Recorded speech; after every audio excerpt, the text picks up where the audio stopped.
All right, hole 4, 795 feet, and looks like it has a pretty extreme mando. This is a pretty wacky hole. So it's like huge dogleg left followed by a huge dogleg left. I would have thought only Disc Golf Valley would have something like this. So looks like I have to go up the middle. I'm gonna walk to see where the Mando actually is to see what kind of position I need my next shot in. These are all things that typically when I'm playing a course blind I don't do, but I'm here all alone and I don't have a flight until 3 o'clock. It's like not even 9 o'clock yet. So yeah, gonna go take a peek at this and see. I don't have any of my stuff with me that I typically have, so I can't get a laser on it. That's the other thing I would typically do. But looks like a pretty straightforward, wide open shot down the middle. So I may actually go forehand off the tee, even though it'll make it a little longer of a hole, because it's going to probably land over in this side. But that may give me the best angle to actually get past that, because I don't know that I have the distance to carry past the Mando tree. I mean, ideally landing in here, but again, I don't quite have the power to get there yet. So yeah, I think I'm gonna go forehand, finish off to the right, give myself as big of a wide hyzer for my second shot, and definitely playing this for a 4. So I threw my forehand, got a little higher than I would typically like, but and that's fine. I'm not in jail or anything like that. Just have to play a bit more conservative of an up shot, just making sure that I set up my third shot well. So yeah, I'm just going to try to get it to the top of that hill over there, and we'll see how that works out.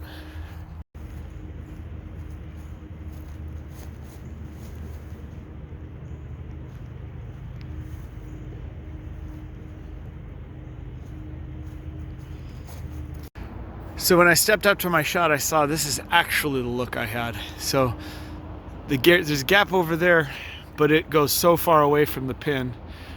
So I decided to take this gap on an Annie. Now I'm on the side of a hill, so I had to take that into consideration when I threw it. Threw the Annie, peered the gap, but it seemed to be holding Annie a little longer than I wanted it to. So I'm not sure what kind of ground play I got. Definitely don't think I got it as far out as the leafy area that I wanted. But I think I left myself something that I can work with.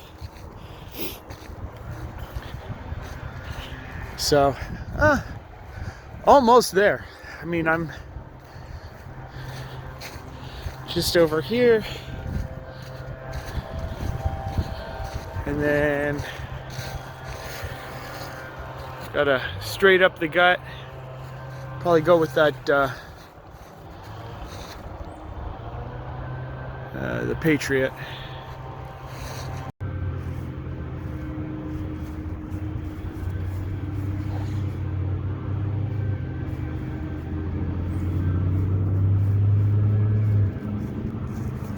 Well, that's what I'm playing. I'll see what the putter shot would have done.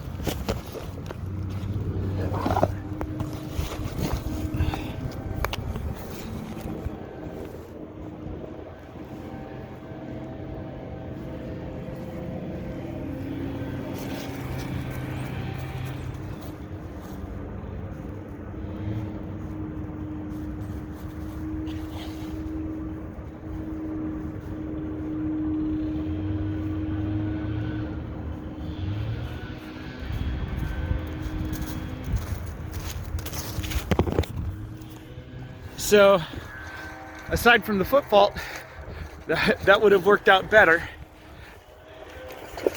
By the way, here's my bag. I'm not gonna pretend like that's my actual bag, but if there's anybody that wants to sponsor me with some bags, I won't probably say no.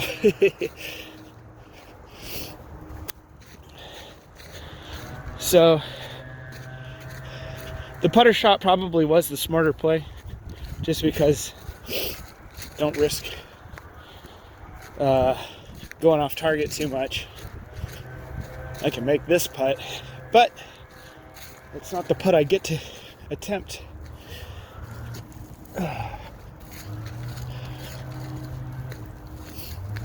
Let's see, I left myself about here is circle's edge. I'm pushing the edge of circle 2. So I threw up the gut, pretty straightforward down the middle.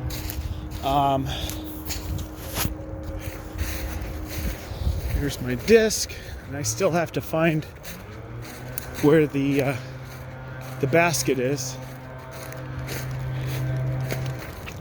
Oh, it's starting to rain a little bit.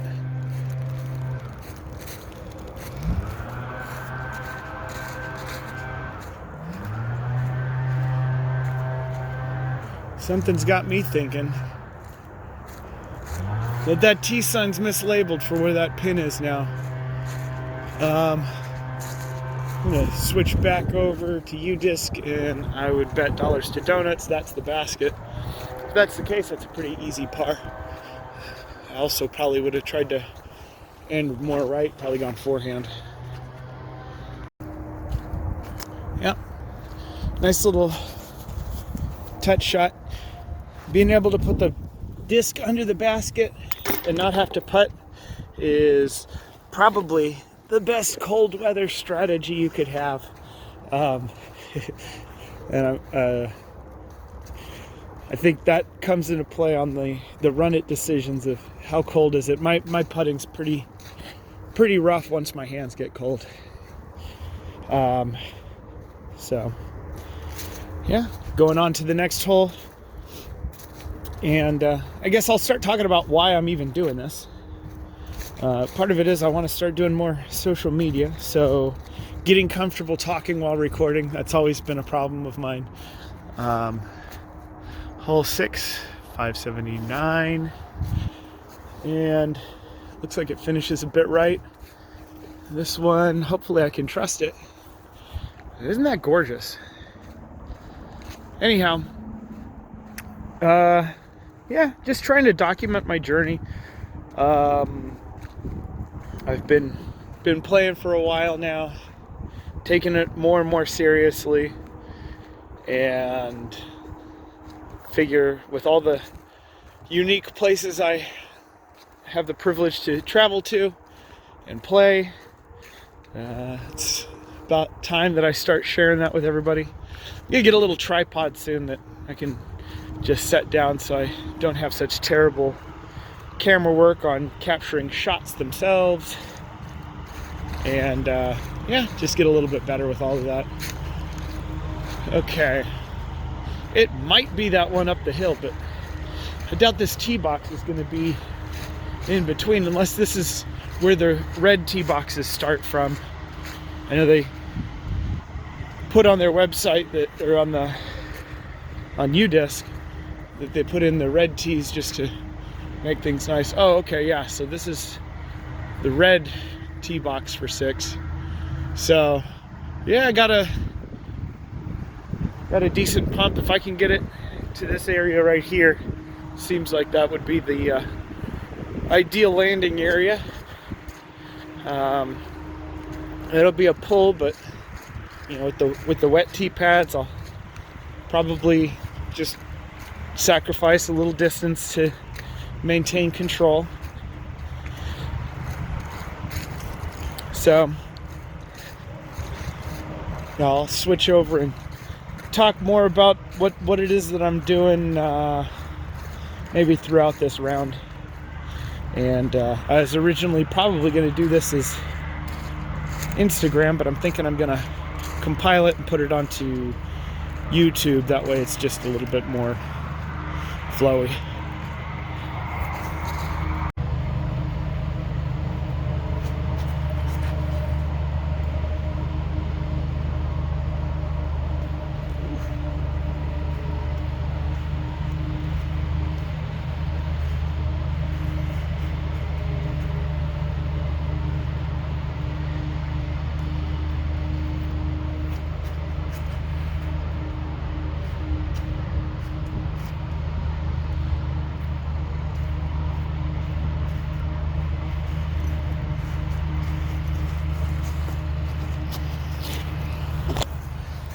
Well, that was sure a miss line and a bad kick. I want to double check if this is a par 4. It is a par 4, thank goodness. So if I get out of here with a par, this will be a great scramble. So I was obviously, well, not necessarily obviously, but I was definitely going for a little flex line, opening up this gap a little bit, and I think I would have turned out all right had I used that line, but instead I went to the right of this tree, and then I got just a massive kick into all this crap. So I still want to land about where I was, but what I want, what I can get, maybe those are two different things. So I'm over there, and we'll see what I've got going on here.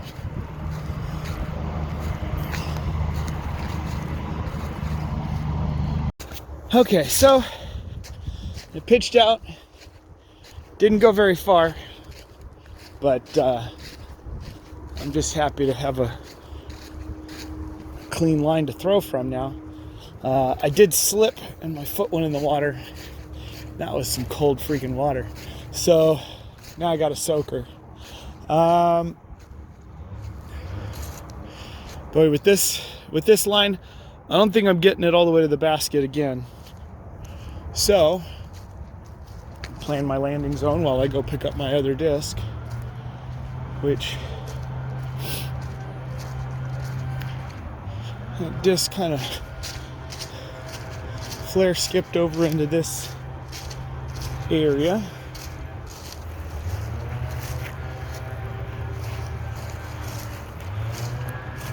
Oh, I was complimenting my arm too much. It's back here.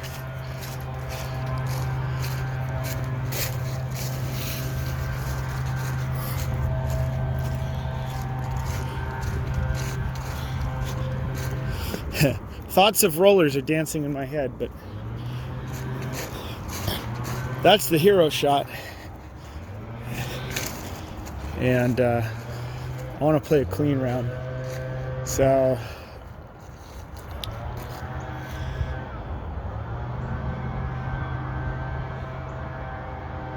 yeah, I think I'm just going to go forehand up the gut and see where it finishes. So it didn't work out poorly. I got through all the trees clean. Pushed a little further left than I wanted, but I think I've got a pretty decent line. But I will be standing in these tall little treelets.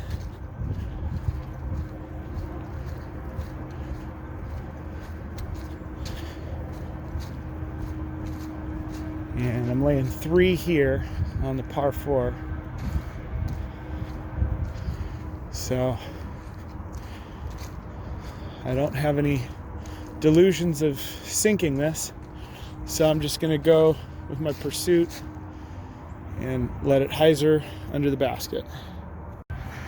Okay, so with that, it's going to put me in a must birdie situation if I want to end at least at even. That's all right. Based on what I saw on the holes after 10, it sure seems like it's a lot more open. So if that doesn't come with longer distance, I'll have some definite scoring opportunities.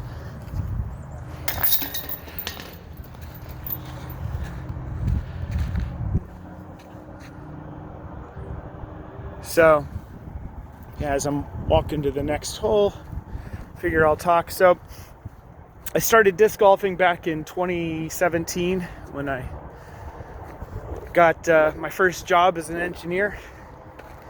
And at my graduation from college party, had my family up from Southern California, and we bought a couple Innova starter packs and went to the park that was across the street from my future work site. Figured, hey, let's give this a shot. I used to be a ball golfer, but I'd only play like once a year because it was so dang expensive. And as soon as I started playing disc golf, I literally didn't touch a club again until I guess it was last week. I had a buddy who was a disc golfer who's always wanted to try ball golf, so I indulged him. Let's see, this is hole 7, 613 for those of you who can not read mirrored text. I do want to walk and see where my landing zone is going to be, and I'll continue to talk. But yeah, started playing, and you know, I was hacking, and I had a coworker who used to play in his old stomping grounds. He played a lot far earlier than when I played, and he's kind of my first mentor, and he'd beat me every freaking time, and he could throw it what seemed to be a mile at the time. I think he'd throw like 320 or so, and I was throwing 120. So it was pretty insane. But he coached me up and got me on my feet and helped me along. And oh yeah, this is just wide open all the way down. This is a beautiful hole. Anyway, so it was play with him at lunchtime, and you know, we'd play safari at the park across the street from work. And then there was a day where I went to the park after work, and I saw a bunch of guys. I thought, oh, this looks like organized. And I asked them what they were doing. They go, oh yeah, we play dubs every Friday night. I said, can I play too? They said, not this week because we're already in the middle of the round, but you know, we tee off at, I don't remember what time it was at the time, like 4:30, 5, something like that. And so I started playing with them quite religiously, and that was a load of fun. And then I'm gonna make a shot, and then I'll continue talking about this, but I'm gonna go ahead and set up the camera.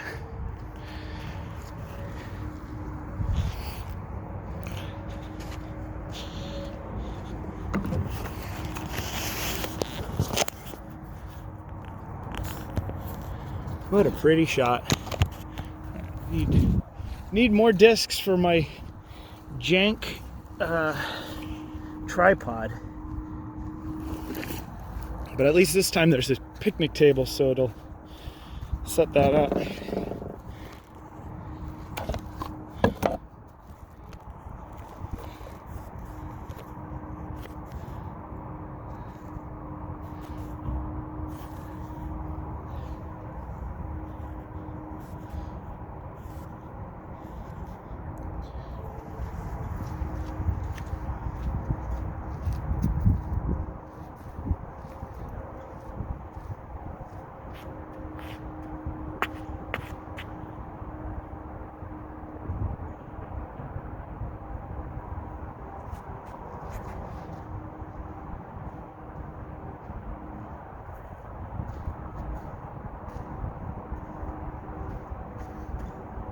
Well, that was the line I wanted.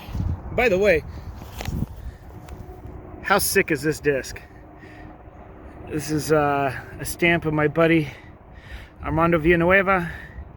He is a freaking awesome disc golfer. He started up Dream Space. He's sponsored by Legacy. This is a Phenom, shattered Phenom. That's one of the best discs ever. Anyway, back to my story.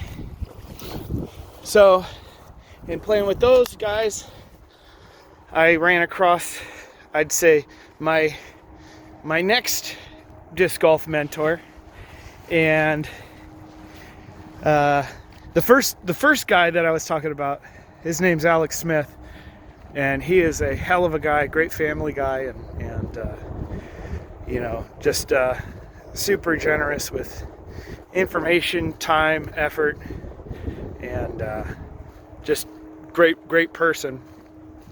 He moved away, which is sad to me because, you know, I miss throwing those rounds with my buddy.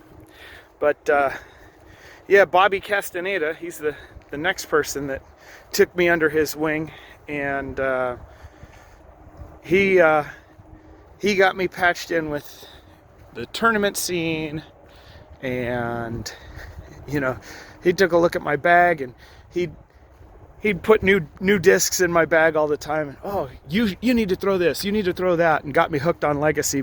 And you know, he was right every time. He got me hooked up with some amazing discs, and kind of sparked my competitive side as far as getting into tournaments. And okay, so here's my which legit, I thought that was one of the prettiest lines I've taken, but not necessarily the prettiest outcome. I think I'm gonna throw through this gap on a little bit of a flex line to just bite off some more distance. I'm not gonna try to get it all the way there, but I think that's the play. I could go with a hyzer out here, but I feel like that's actually gonna set me up with a worse position on the landing. So let's see if I can get this shot. This is where having that tripod would be just fantastic. So I always have to be at the mercy of what nature has to offer, or the course, or what have you.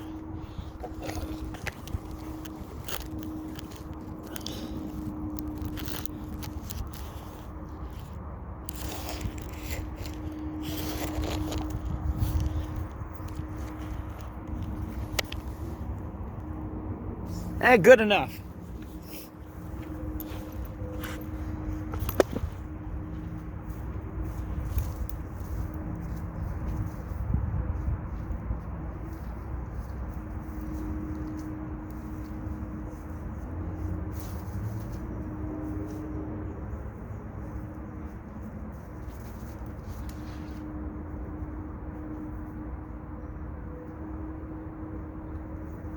Wasn't the best, but hit my line. I'm going to throw another just to see what I could have done had I switched discs, which I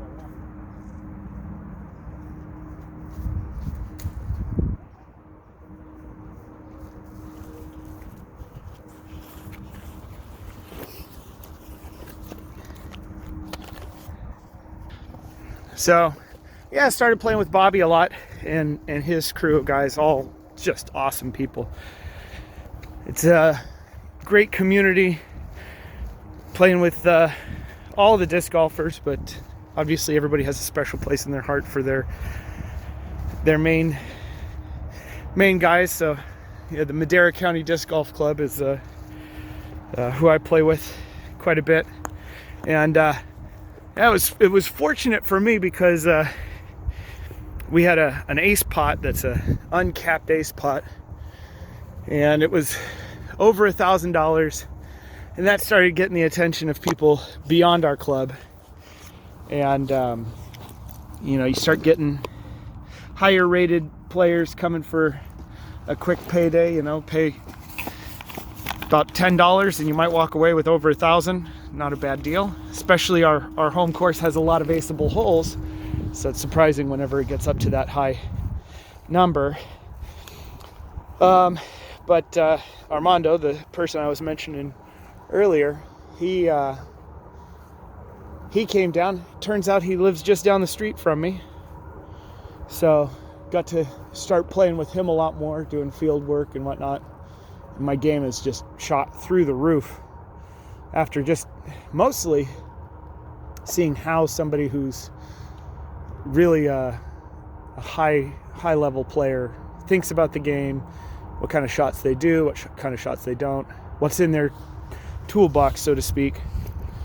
All right, so I got a little upshot. Let me switch it around.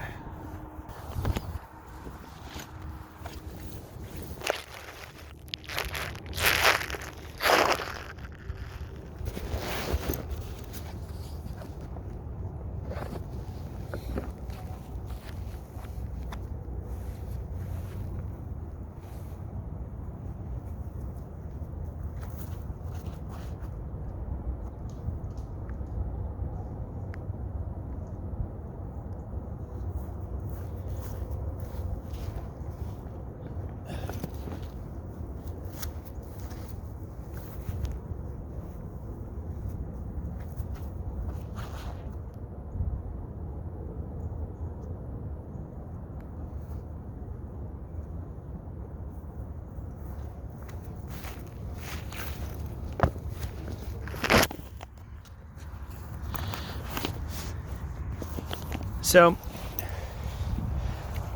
I actually wound up hitting that ace pot when it got up to $1,400, which was pretty epic for me. Definitely was fun to come home and show Sylvia the big payday, and she'd been rooting for me for not just that shot. She didn't care about the money. I mean, it's always good to get the money, but just to see me happy and feeling a sense of success. Yeah, the thing I got out of it more than the money was making those connections. And his roommate Garrett, awesome dude too. And made some. I think they're going to be lifelong friends. Really good dude. All right, so I'm at about a 20-footer. We'll see if throwing with the camera on is a stupid idea, but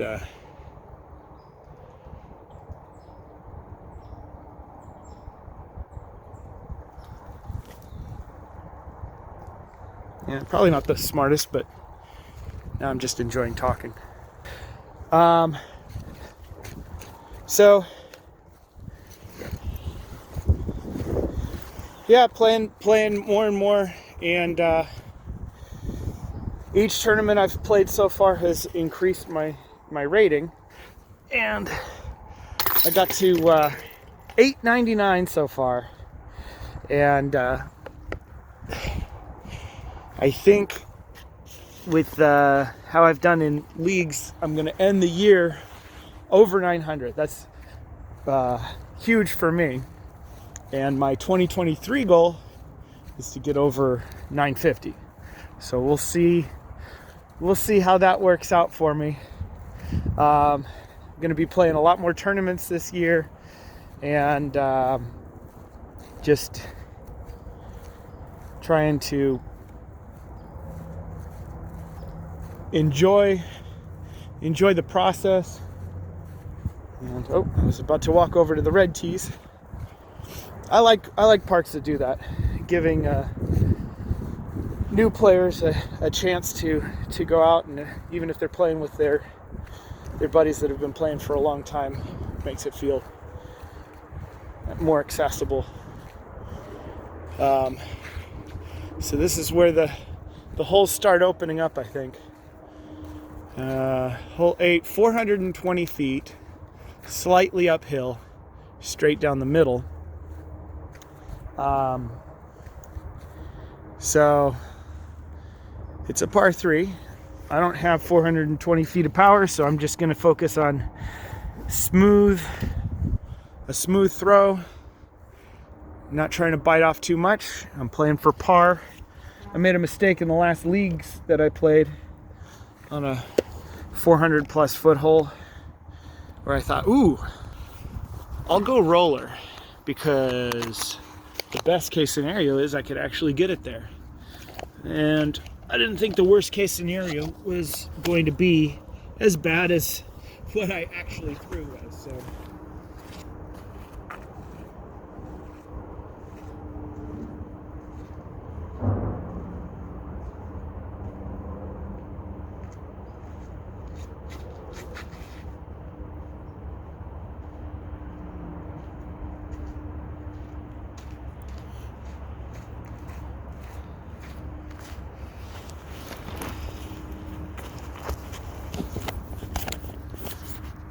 anyhow, yeah, 2023 is going to be fun. As you can see, I throw pretty low lines.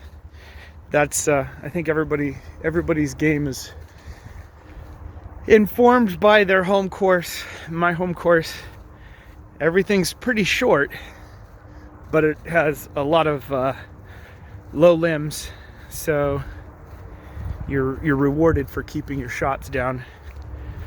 So I've got, you know, Heimberg height. If I could only get the Heimberg power, that would be fantastic. So yeah, nice simple upshot along on the way. I'm gonna switch over so I can record my scores because I have such a terrible memory. If I don't record last hole, I guess I could watch the video through, but it'll just be easier for me to keep it all right now. All right, so my first shot left me a little longer shot than I had thought. Threw it with my putter, and I was in C2, and so wound up bogeying that hole as well. I got so frustrated I threw every disc in my bag, and all of them were 15 feet. It was the worst. So probably should have gone with something other than the putter. It's a little deceptively uphill, I think.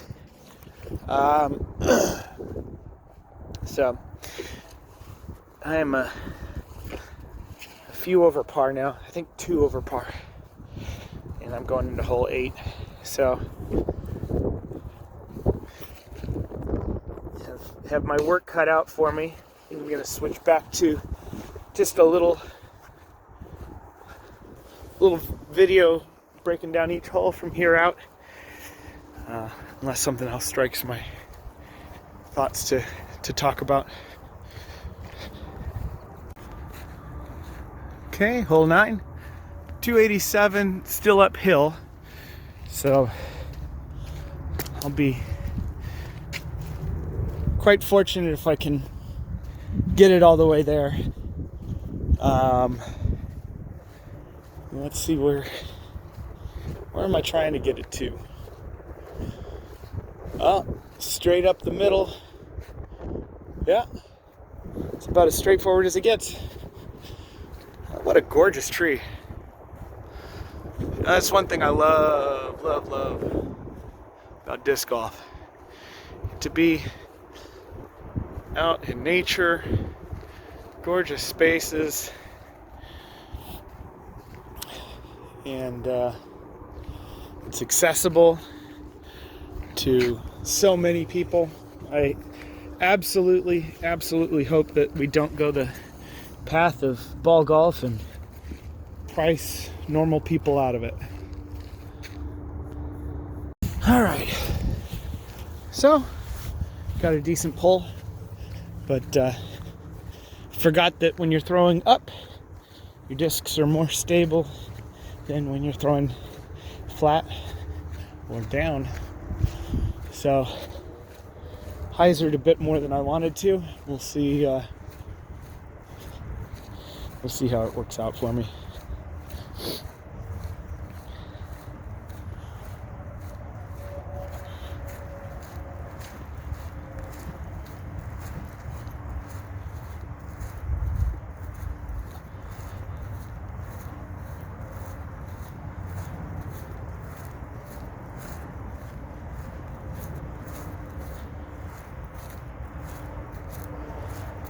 Huh.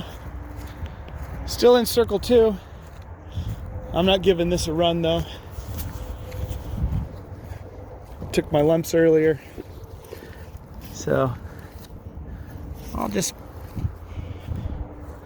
set this under the basket. Looks like a soft little forehand approach.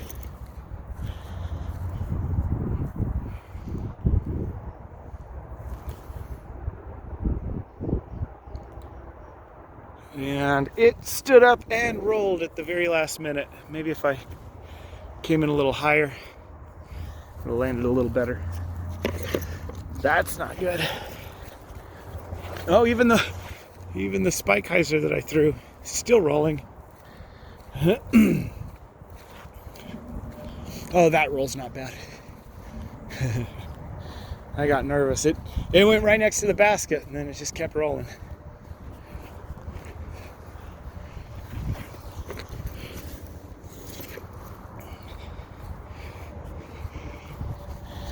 All right, this is the distance I do need to set the phone down for.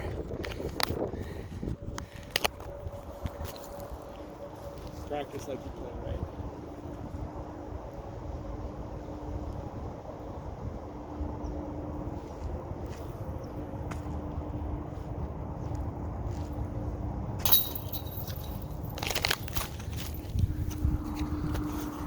Yeah, we'll pretend like that was my putt and not this, which was my actual putt.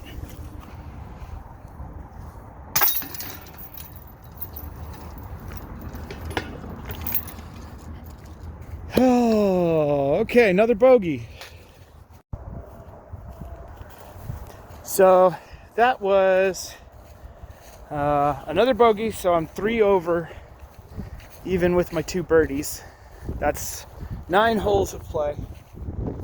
So what I'm gonna do is stop recording and see how I fare with less recording of the full holes. See if that changes anything. All right.